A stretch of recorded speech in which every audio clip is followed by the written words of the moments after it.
ಇವತ್ತು ಬೆಳಗ್ಗೆಯೇ ಲೋಕಾಯುಕ್ತ ಅಧಿಕಾರಿಗಳು ಫೀಲ್ಡ್ಗಿಳಿದಿದ್ರು. ಜಿಬಿಎ ಕಚೇರಿ ಮೇಲೆ ದಿಢೀರ್ ದಾಳಿ ಮಾಡಿ ಶಾಕ್ ಕೊಟ್ಟರು. ಕಾರ್ಪೊರೇಷನ್ ಸರ್ಕಲ್ ಬಳಿ ಇರುವಂತಹ ಟಿವಿಸಿಸಿ ಕಚೇರಿಯಲ್ಲಿ ಇಂಚಿಂಚು ಮಾಹಿತಿಯನ್ನ ಕಲೆ ಹಾಕಿದ್ರು.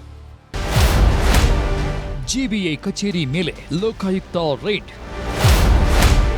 ಆರ್ಆರ್ ನಗರದಲ್ಲಿ ಕಾಮಗಾರಿ ಕಡತಗಳ ತಲಾಶ್.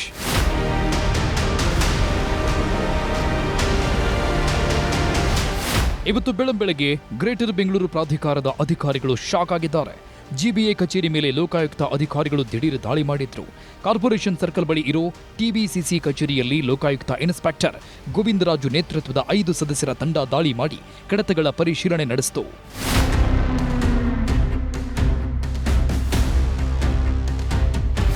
ಟೆಕ್ನಿಕಲ್ ವಿಜಿಲೆನ್ಸ್ ಸೆಲ್ ಮೇಲೆ ದಾಳಿ ನಡೆಸಿ 126 ಕಾಮಗಾರಿಗಳ ಕಡತಗಳನ್ನು ಅಧಿಕಾರಿಗಳು ಪರಿಶೀಲಿಸಿದ್ರು. ಇವುಗಳಲ್ಲಿ ಬಹುತೇಕ ಆರ್ಆರ್ ನಗರ ವ್ಯಾಪ್ತಿಯಲ್ಲಿ ಆಗಿರುವ ಕಾಮಗಾರಿಗಳೇ ಆಗಿದ್ದು ಇಂಚಿಂಚು ಮಾಹಿತಿ ಕಲೆ ಹಾಕಿದ್ರು.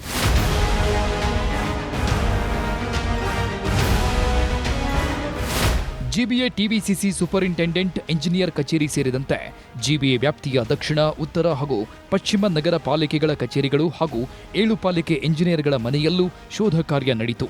ಈ ಬಗ್ಗೆ ಜಿಬಿಎ ಮುಖ್ಯ ಆಯುಕ್ತ ಮಹೇಶ್ವರ್ ರಾವ್ ಮಾತನಾಡಿ, ಲೋಕಾಯುಕ್ತ ಅಧಿಕಾರಿಗಳು ಬಂದು ಕೆಲವು ಮಾಹಿತಿ ಕೇಳಿದ್ರು, ಅವರಿಗೆ ಬೇಕಾದ ಮಾಹಿತಿಗಳನ್ನು ಕೊಟ್ಟಿದ್ದೇವೆ ಅಂದ್ರು. ಆರೋಪ ಬಗ್ಗೆ ತನಿಖೆ ನಡೀತಾ ಇದೆ. ಅದಕ್ಕೆ ಏನಾದರೂ ಫೈಲ್ಸ್ ಅವರಿಗೆ ಅವಕಾಶ ಬೇಕಾದರೆ, ಬಿಕಾಸ್ ನಮ್ಮ ಈ ಜಿಬಿಎ ಆಗಿದ ತಕ್ಷಣ ಸ್ವಲ್ಪ ಫೈಲ್ಸು ಕೊಡೋದ್ರಲ್ಲಿ ಸ್ವಲ್ಪ ಎಲ್ಲರೂ ಬಂದು ಕಲೆಕ್ಟ್ ಮಾಡ್ತಾರೆ. ನಾವೆಲ್ಲ ಡಿಜಿಟೈಸ್ ಮಾಡ್ತಾ ಇದ್ದೇವೆ. ಸೊ ಅದಕ್ಕೆ ಏನಾದರೂ ಫೈಲ್ಸ್ ಅವಶ್ಯಕತೆ ಇದ್ದರೆ ಖಂಡಿತ ನಾವು ಅದರ ವ್ಯವಸ್ಥೆ ಕೊಡ್ತೇವೆ. ಬಿಬಿಎಂಪಿ ವ್ಯಾಪ್ತಿಯಲ್ಲಿ 2022 ಮತ್ತು 2023ರಲ್ಲಿ ರಸ್ತೆ ಕಾಮಗಾರಿಯಲ್ಲಿ ಅಕ್ರಮ ಆಗಿರೋ ಬಗ್ಗೆ ದೂರು ದಾಖಲಾಗಿತ್ತು.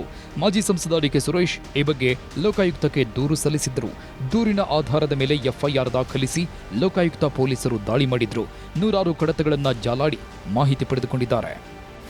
ಜಿಬಿಎ ಮೇಲೆ ದಾಳಿ ಮಾಡಿರುವಂಥ ಲೋಕಾಯುಕ್ತ ಅಧಿಕಾರಿಗಳು ಆರ್ಆರ್ ನಗರ ವ್ಯಾಪ್ತಿಯಲ್ಲಿ ನಡೆದಿದೆ ಎನ್ನಲಾಗಿರುವಂಥ ಕಳಪೆ ಕಾಮಗಾರಿಗಳ ಫೈಲ್ಗಳನ್ನು ಪರಿಶೀಲನೆ ಮಾಡಿರುವಂಥದ್ದು. ಒಟ್ಟು 126 ಕಾಮಗಾರಿಗಳಲ್ಲಿ ಅವ್ಯವಹಾರ ಆಗಿದೆ ಅನ್ನುವಂಥ ದೂರು ಹಿಂದೆಯೇ ಲೋಕಾಯುಕ್ತಕ್ಕೆ ಬಂದಿತ್ತು. ಆ ದೂರಿನನ್ವಯ ಇದೀಗ ದಾಳಿಯನ್ನು ನಡೆಸಿ ಮಾಹಿತಿಯನ್ನು ಕಲೆ ಹಾಕ್ತಿರುವಂಥದ್ದು. ಬೆಂಗಳೂರಿನಿಂದ ಕ್ಯಾಮ್ರಾ ಪರ್ಸನ್ ನೂರ್ ಅಹಮದ್ ಜೊತೆ ಆಶಿಕ್ ಮುಲ್ಕಿ, ನ್ಯೂಸ್ 8.